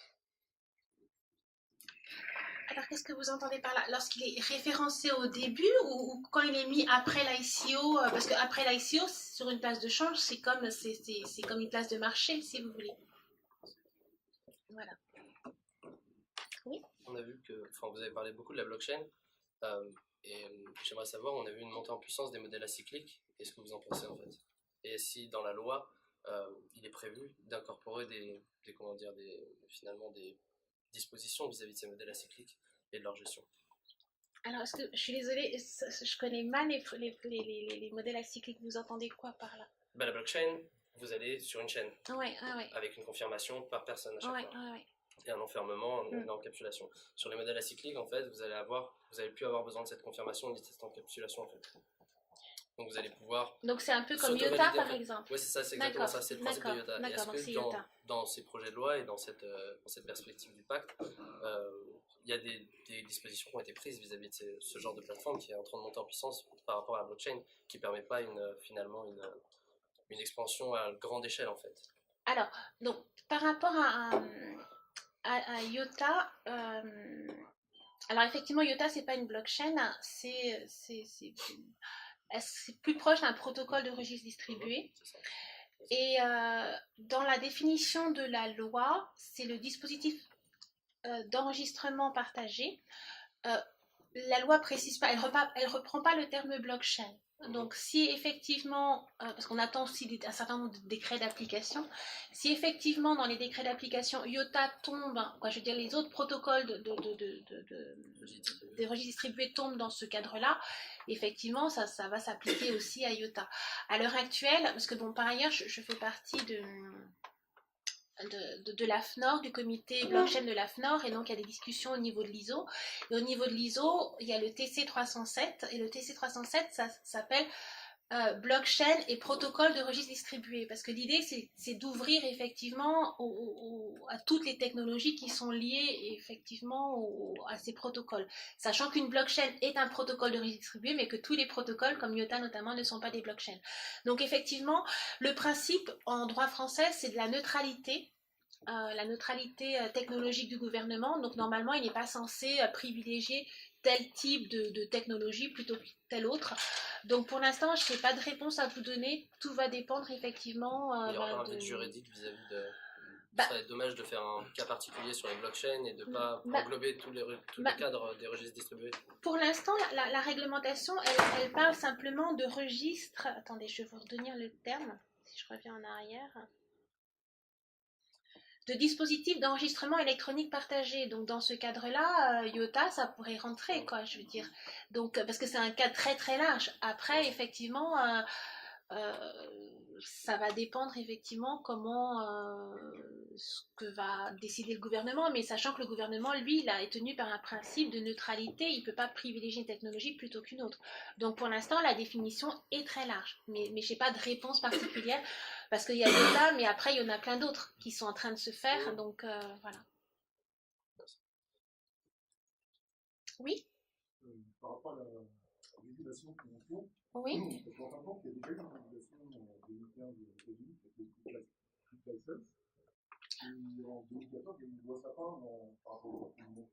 Donc, ça fait que maintenant, ça s'accélère par rapport à ce qui a déjà été fait par exemple.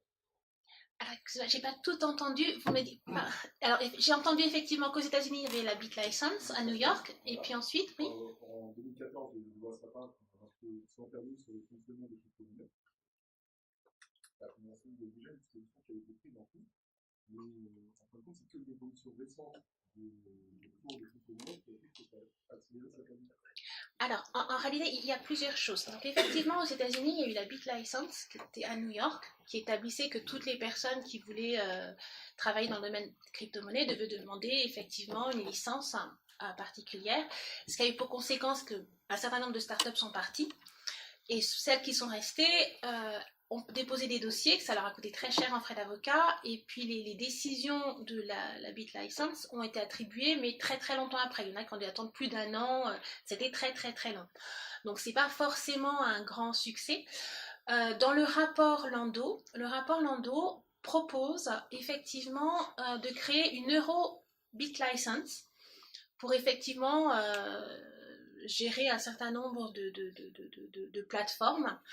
Et Bruno Le Maire a établi a indiqué en tout cas vendredi que ce que lui souhaitait, c'est que donc déjà faire la France un leader, un modèle, et aussi proposer au prochain G20 les dispositions du rapport Landau, et donc dans ces dispositions on a effectivement l'euro BitLicense. Donc après je ne sais pas trop ce que ça va donner, mais en tout cas effectivement je pense que le gouvernement veut mettre en œuvre un certain nombre de propositions de ce rapport Landau.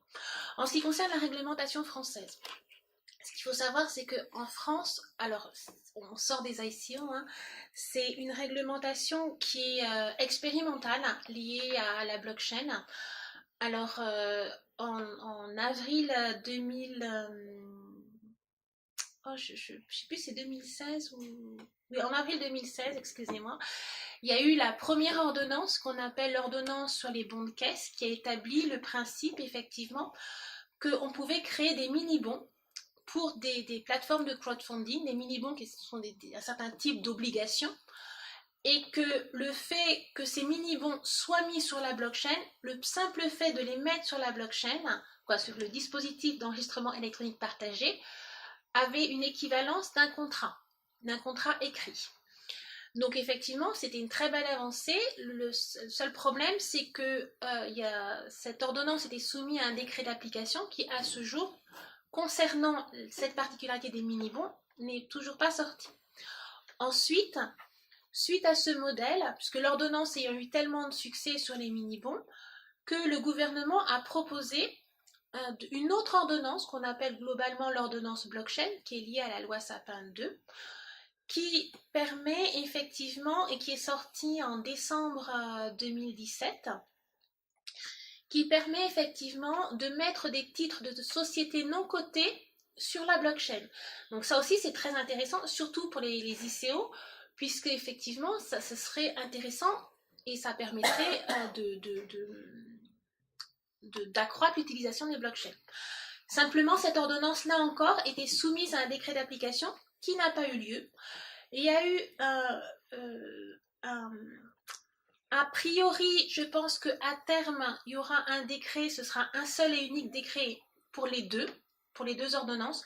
Pour l'instant, ce décret n'est pas sorti, mais en même temps, c'est vrai que c'est compliqué parce qu'il devait établir les règles de sécurité, un certain nombre de règles par rapport justement, et je pense que ça rejoint votre question, est-ce que IOTA, par exemple, pourrait être incluse ou pas, ça je ne sais pas, mais en tout cas, je pense que ce décret devait répondre à un certain nombre de questions. Comme c'est des technologies qui sont vraiment qui bougent beaucoup, c'était compliqué, donc pour l'instant, effectivement, on n'a pas de réponse, donc on espère que prochainement, on aura un décret, surtout si le gouvernement veut mettre cette nouvelle réglementation sur les ICO dans un ensemble global. Ensuite, ça me fait juste penser que je voulais vous préciser quelque chose, c'est que la réglementation de l'AMF concerne uniquement ce qu'on appelle des jetons qui ont un caractère utilitaire.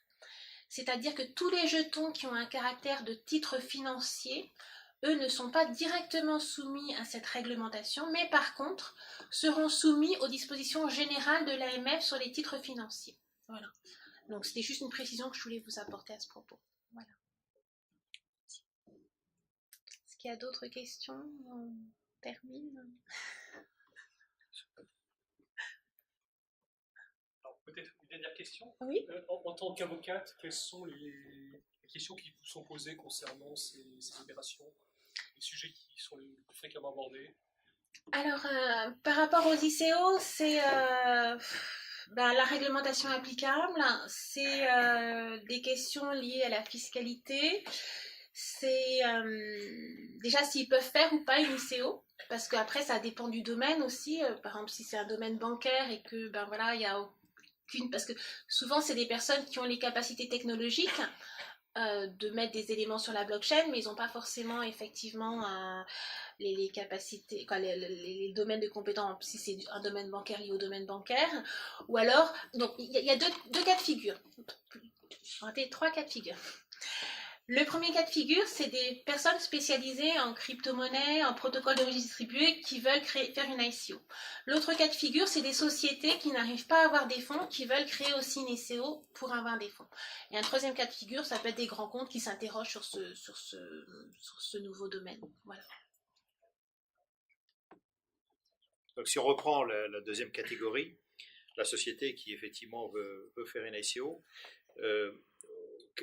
quel est l'éventail de fonds je comprends que l'échelle est assez vaste, mais quelle est la fourchette que l'on peut espérer récolter accessoirement? Quel est le coût et quel est le calendrier? Ah, alors là, c'est très variable. Je dirais que le coût a tendance à augmenter puisque la réglementation augmente. Donc voilà. Et que c'est au cas par cas. On ne peut pas donner un coût comme ça général, mais ça a tendance à augmenter. Surtout, il y a aussi l'aspect international aussi qu'il ne faut pas oublier. C'est-à-dire que il faut au minimum voir aussi des confrères à l'international, notamment américains, etc. Parce que ça a quand même des conséquences, sauf si on les exclut expressément. Là, par exemple, les montants, je reviens sur la slide, les montants, vous voyez, c'est entre un peu moins de... vous avez au minimum pour l'ICO Nexium, ils ont levé 400 000 euros. Et puis là, au maximum, c'était Dom Rider qui a levé 65 000, sachant qu'on a vu que Essos a levé plus de 4 milliards. Et pareil pour Telegram, ils ont levé plus d'1,7 milliard, donc c'est très très variable. En réalité, c'est l'équipe. Je veux dire, si c'est une équipe formée qui est connue, etc., ils peuvent lever plus, sachant que c'est variable. À l'heure actuelle, moi, ce que je dis systématiquement, c'est qu'il faut systématiquement une équipe, ça peut pas être quoi, une équipe de professionnels, c'est-à-dire essentiellement un avocat, mais aussi des gens qui aident, pour les sociétés en tout cas qui ne connaissent rien, qui aident à formaliser tout ce qui est l'aspect technique. L'expert comptable, c'est essentiel que l'expert comptable soit mis dans la boucle, et le commissaire aux comptes, parce que dans les ICO qu'on a vues françaises, souvent les experts comptables et les commissaires aux comptes n'ont pas été sollicités suffisamment à l'avance. Et effectivement, la problématique, c'est aussi une des problématiques, c'est qu'il n'y a pas d'obligation de solliciter les experts comptables pour une ICO, puisque c'est pas une augmentation de capital classique, et ça, malheureusement, c'est regrettable, parce qu'on est en train de voir que, notamment pour le livre blanc, par exemple, c'est ce qu'on va mettre dans le livre blanc qui va après déterminer, notamment le visa de l'AMF, mais notamment déterminer comment comptablement on va appliquer le jeton, et c'est aussi les qualifications juridiques. Donc le livre blanc doit vraiment être vu par des avocats et des experts comptables.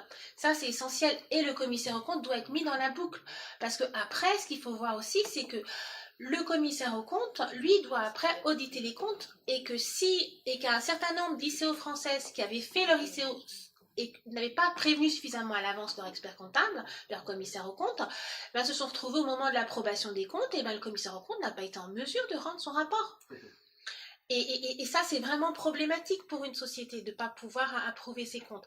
Donc c'est essentiel, surtout compte tenu des montants. Effectivement, il n'y a pas d'obligation, mais pour moi, c'est essentiel. On ne peut pas faire ce type d'opération sans mettre dans la boucle les professionnels qui sont chargés après de gérer l'ensemble. Voilà. Et le calendrier? Et le calendrier, c'est très variable. Ça dépend vraiment aussi de ce qu'ils veulent faire, quoi. On voit des fois des calendriers de 6 mois, mais des fois on voit que c'est pas du tout réaliste. Par exemple, dans certains calendriers, on peut voir qu'il y en a qui voulaient faire des cartes de crédit liées à des crypto-monnaies en 3 mois. C'est pas du tout réaliste, et puis ça peut durer 1 an ou ça peut durer plus. Après, je suis pas rentrée dans le détail, mais il y a différents types d'ICO. Il y a des ICO, des levées de fonds où, par exemple, il y a un jour J où il y a un certain nombre de jetons qui sont mis en vente. Mais ce type d'ICO, par exemple, la plus courte qui a eu lieu, elle a été faite en 30 secondes. Ils ont levé plusieurs millions en 30 secondes. Pourquoi? Parce que vous aviez de grosses baleines, ce qu'on appelle des baleines, c'est des gros investisseurs ou même des mineurs qui ont énormément de crypto-monnaies, qui injectent plein de crypto-monnaies et qui raflent tout. Donc ça posait problème, ce qui fait qu'un certain nombre d'ICO se sont adaptés. Ils ont dit, voilà, nous on va faire des ventes. Alors il y a plein de types de ventes possibles, mais on va faire des ventes par exemple échelonnées. Par exemple, ça sera sur 1 an, et puis tous les mois on vend tant de crypto-monnaies, ou alors des ventes limitées. Certaines personnes ne peuvent pas investir plus de temps. C'est très très variable en réalité. Donc le calendrier, ça va vraiment dépendre du projet, de ce que les personnes veulent faire, etc. Voilà. Oui? Excuse-moi, là j'entends beaucoup parler des fiscalisations, des questions juridiques. Voilà. Je me demande si cette réglementation qui sera appliquée, sur laquelle est en train de travailler l'AMF, ne va pas faire au lieu d'augmenter les ICO en France, de faire que ça diminue vis-à-vis d'autres pays, par exemple, comme les États-Unis, qu'on ne sait pas, moi je ne connais pas beaucoup, les États-Unis, la réglementation là-bas, mais peut-être il n'y a pas autant de réglementation, et au lieu de vraiment, comment dire, susciter l'intérêt pour les ICO, pour les investisseurs de venir participer dans ces ICO, ça va faire fuir. Alors, effectivement... Parce que là, vous parlez beaucoup de TVA, vous parlez beaucoup de... oui, mais qu'est-ce qu'on fait dans la déclaration des revenus et tout ça, mais après, moi je ne sais pas pour les États-Unis, mais moi, je ne veux pas qu'après, je sois impacté avec la TVA, d'autant plus que pourquoi la TVA, pourquoi si de l'autre côté, ce n'est pas une société qui va récupérer la TVA, pourquoi je vais payer la TVA sur une entité qui n'est pas vraiment une société? Alors effectivement, c'est une très bonne question. Effectivement, le fait de, est-ce que cette loi, les dispositions de la loi Pacte ne vont pas faire fuir les personnes? Alors l'idée du gouvernement, c'est pas du tout ça, hein, c'est d'attirer les meilleurs ICO, c'est ce qu'ils veulent. Mais concrètement, effectivement, notamment les problématiques de TVA, et c'est pour ça que j'en parle, posent concrètement des problèmes, c'est-à-dire qu'effectivement une ICO qui est réalisée en France par rapport à des concurrents à l'étranger se trouve effectivement pénalisée en quelque sorte parce qu'effectivement ces points ne sont pas réglés, donc c'est important effectivement de voir ces points pour essayer de les régler, et si la France veut être attractive, c'est à elle de faire en sorte que ce soit attractif.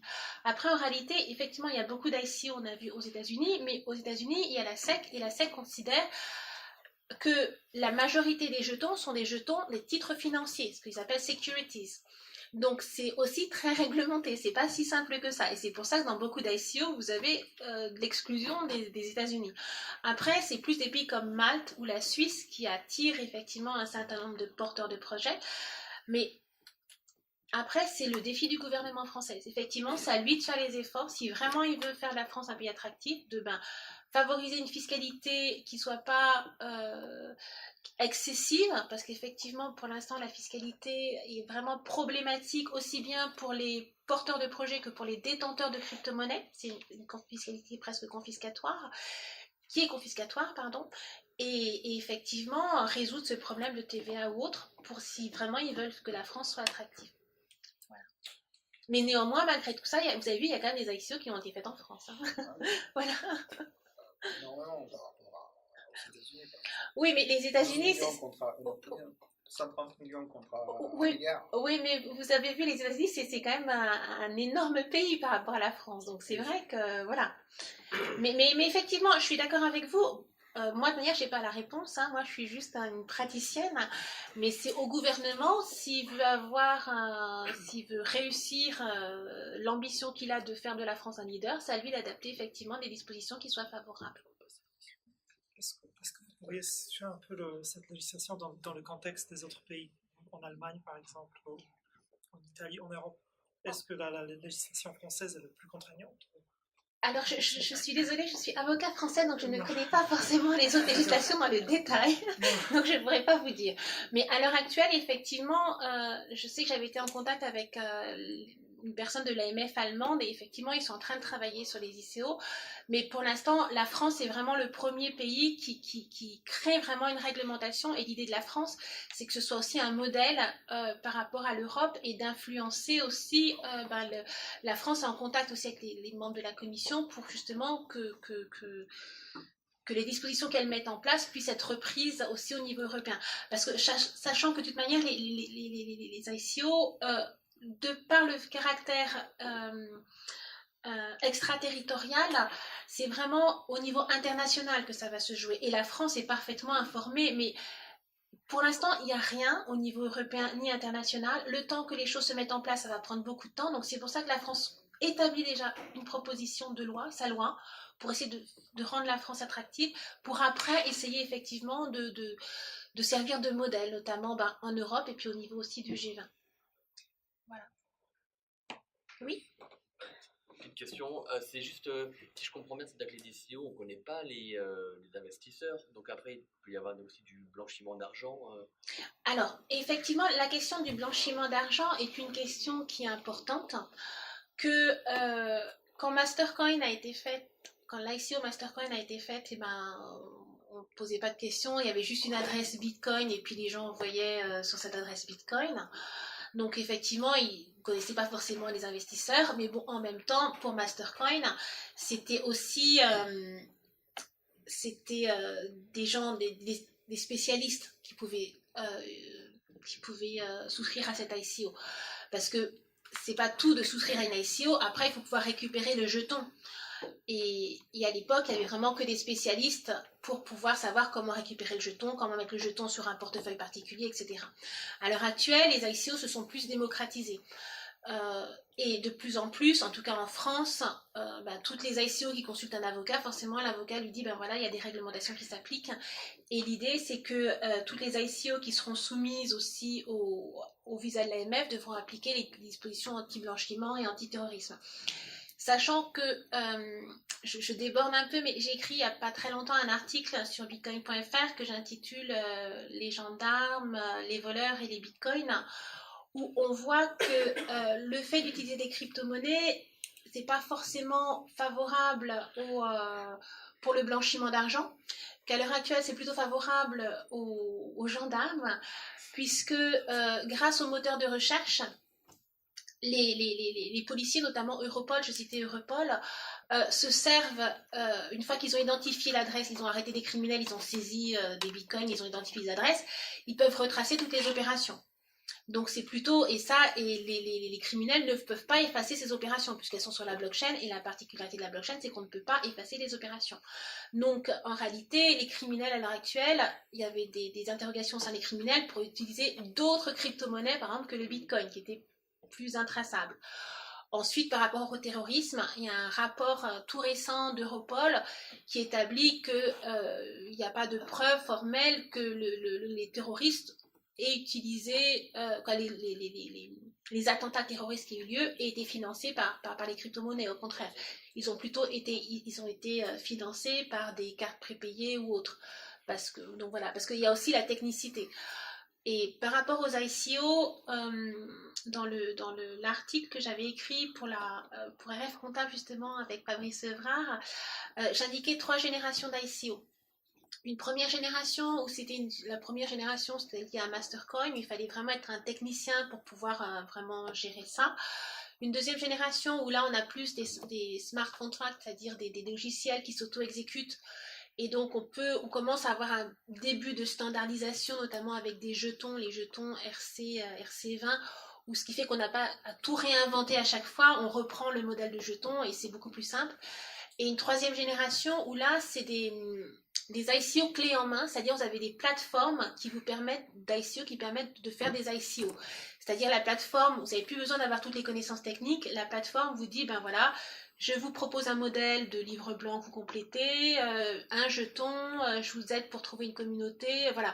Donc là, effectivement, je disais que ça démocratise plus cette notion d'ICO, mais en même temps, ça la rend plus dangereuse. Ça veut dire que n'importe qui peut créer des ICO, et notamment, il peut y avoir plus d'arnaques ou autres. Voilà. S'appelle comment votre article dans la revue française comptable? Alors j'en ai écrit 2. J'en ai écrit un, c'est les bitcoins et les altcoins, et le deuxième qui est fait avec Fabrice Evrard, c'est sur les ICO, les problématiques juridiques et comptables. Voilà. Une dernière question? Est-ce que vous pouvez avancer justement sur la régularisation autour des crypto-monnaies et des ICO? Alors, qu'est-ce que vous entendez par régularisation? Enfin, les régulations, il y a une avancée qui signifie. On dit que dans votre cas, on fait tous les pays d'Asie qui par exemple. Oui, mais en même temps, c'est particulier parce que, par exemple, la Chine, pour l'instant, elle a interdit les ICO. Il y a certains pays comme des ICO qui sont faits sur le pays, mais il ne faut pas que les personnes du pays investissent dans les ICO. C'est un peu particulier, mais voilà. Après, je vous dis, moi je suis avocat français, je connais la réglementation française, hein, je ne connais pas toutes les réglementations, j'ai une idée d'un certain nombre, mais je ne connais pas tous. Donc pour l'instant, moi je me fixe justement par rapport à la France, l'idée c'est d'essayer d'encourager, parce que ce qui est difficile, ce que je trouve regrettable, c'est qu'en France on a un potentiel énorme, parce qu'on a d'un point de vue technique, en France c'est un pays très attractif parce qu'il y en a énormément d'ingénieurs. On a remporté 11 médailles Fields, c'est des médailles qui sont comme l'équivalent du Nobel en mathématiques, donc on a vraiment des gens extrêmement techniques. Et ce qui est regrettable, c'est qu'ils partent. Donc l'idée, c'est, d'accord, c'est bien de regarder ce qui se passe ailleurs. Non, il part parce que, à cause justement de raisons fiscales et à cause de la réglementation. Donc l'idée, c'est de garder les Français en France aussi, si on veut faire de la France un pays qui se développe, sachant que à l'heure actuelle, toutes les ICO qui ont eu lieu recrutent énormément de personnes. Donc c'est aussi le mélange du numérique, qui est un secteur qui recrute énormément, on est dans la 4e révolution numérique, mais aussi le fait que ça a un impact réel sur l'économie et sur l'emploi. Donc c'est dommage que les gens partent à l'extérieur. Donc pensons à la France et espérons qu'on ait une réglementation qui soit favorable du gouvernement. Ouais, voilà. Malheureusement, je reviens sur ce que j'avais posé, la question que j'avais posée, pardon. À qui profite réellement la réglementation? C'est pour ça qu'ils partent. Après, je ne suis pas le législateur, je vous dis, je suis une praticienne, mais donc je dis simplement qu'effectivement, il est regrettable de voir que des personnes très douées, parce qu'en France, on a vraiment un potentiel très très doué en matière de crypto-monnaie, de cryptographie et autres, partent pour des raisons comme ça. Donc c'est après le rôle du gouvernement de faire en sorte que s'il veut rendre la France attractive, de faire en sorte de le faire. Voilà. Alors avant d'applaudir chaleureusement Michel,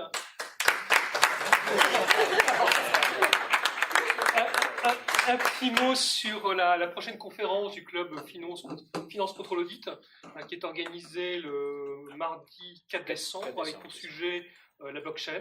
Donc l'IAE et le club Finance contre l'audit est très techno. Donc on vous attend chaleureusement le 4 décembre. Vous recevrez des invitations par le créneau, le canal que vous avez mobilisé, par lequel vous êtes informé pour venir ce soir. Donc un grand merci à Michel et je vous propose de poursuivre les échanges autour d'un verre au fond de la salle. Merci beaucoup. Merci.